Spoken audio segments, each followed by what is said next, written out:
छठ मैया झूठ बर्दाश्त नहीं करती है, छठ मैया फरेब बर्दाश्त नहीं करती है। प्रधानमंत्री जी, आप 2015 में आए थे, आपने 33 घोटालों की लिस्ट नीतीश कुमार जी की गिनाई थी, उसमें 27 और जुड़ गए। या तो आपको विस्मरण हो गया, आप एमनेसिया के शिकार हो गए, सब कुछ भूल गए एकदम, या नहीं तो कहिए कि तब आप गलत कह रहे थे या अब आप गलत कह रहे हैं। मैं सिर्फ इतना कहना चाहता हूं कि आज उन्होंने एक बात और कही कि कर्पूरी ठाकुर जी, संभवतः उनके स्क्रिप्ट राइटर ने नहीं बताया होगा, कर्पूरी जी, जननायक कर्पूरी ठाकुर की सरकार कैसे गई, किसने गिराई, ये बिहार का बच्चा बच्चा और चप्पा चप्पा जानता है कौन वो लोग थे। मैं सिर्फ 2-3 चीज कह करके खत्म करूंगा। माननीय प्रधानमंत्री जी, नेता प्रतिपक्ष तेजस्वी महागठबंधन के मुख्यमंत्री पद के उम्मीदवार के तौर पर 10 लाख नौकरी 10 तारीख से उसकी प्रक्रिया की शुरुआत की बात कर चुके हैं।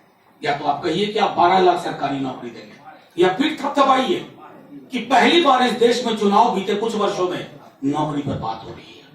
आपकी उस पर चुप्पी बताती है कि रोजगार से आपका कोई ताल्लुक नहीं है। दूसरी चीज, ऐसा क्यों है माननीय प्रधानमंत्री जी कि बिहार बेरोजगारी का एपी सेंटर है, 46.6%। आपके पूरे विजन में आज मैंने कुछ नहीं सुना।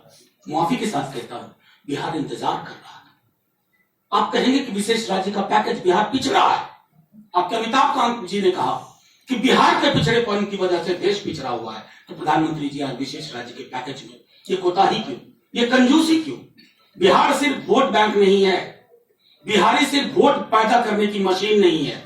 बिहारी स्पंदन के साथ इंसान है, समूह है, परिवार है, चाहे किसी जाति का हो, किसी धर्म का हो। आपने हर उस बिहारी के एस्पिरेशन पर, उसकी आकांक्षाओं पर आज कुठाराघात किया, क्योंकि 10 लाख नौकरी का सवाल आपकी बातों से गायब था, संविदा कर्मियों का सवाल आपकी बातों से गायब था, समान काम का समान वेतन आपकी बातों से गायब था।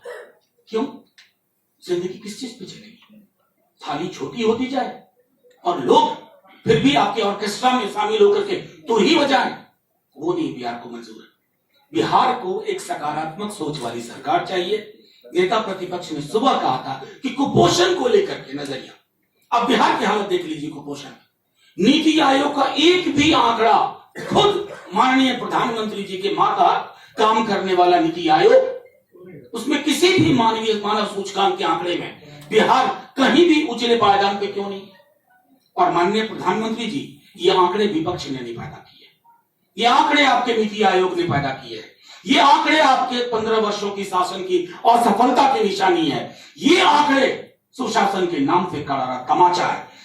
जब आप बात करते हैं मुजफ्फरपुर की बच्चियों के बारे में, बात नहीं की, बड़ी बड़ी बात कर रहे थे आप, पुराने इतिहास का बासी पन्ना आप पलट रहे थे, ना भविष्य की बात कर रहे थे, न वर्तमान की बात कर रहे थे।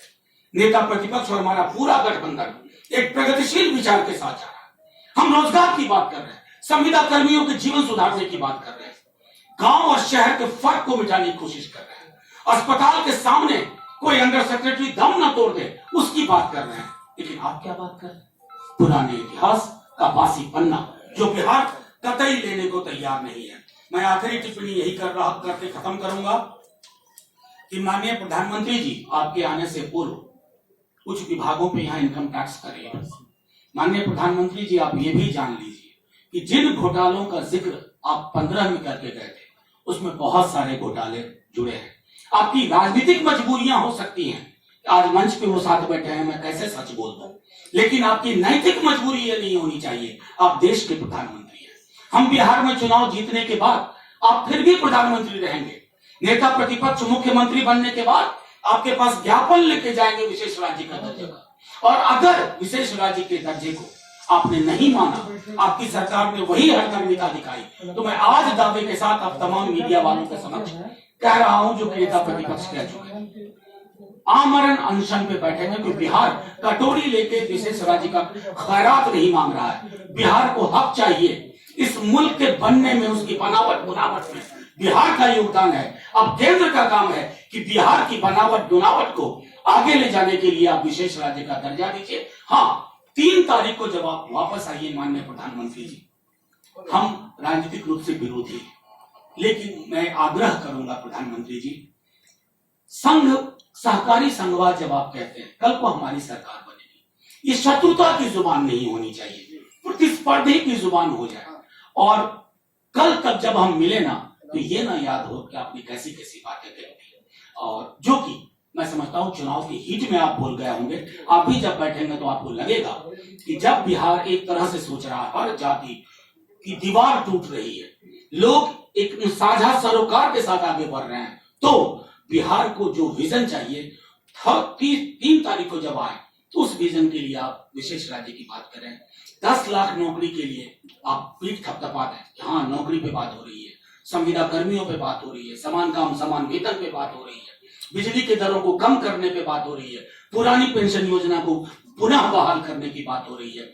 ये सब अपेक्षाएं हमारे प्रधानमंत्री जी से हैं। और जो 11 सवाल नेता प्रतिपक्ष ने पूछे थे, अभी आपके पास 2 दिन का वक्त है माननीय प्रधानमंत्री जी, 3 को आइए, उन सवालों का जवाब बिहार की जनता आपसे सुनना चाहती है। शुक्रिया। धन्यवाद मनोज भाई। नौजवानों के इतना खिलाफ क्यों है महाराज नरेंद्र दामोदर दास मोदी?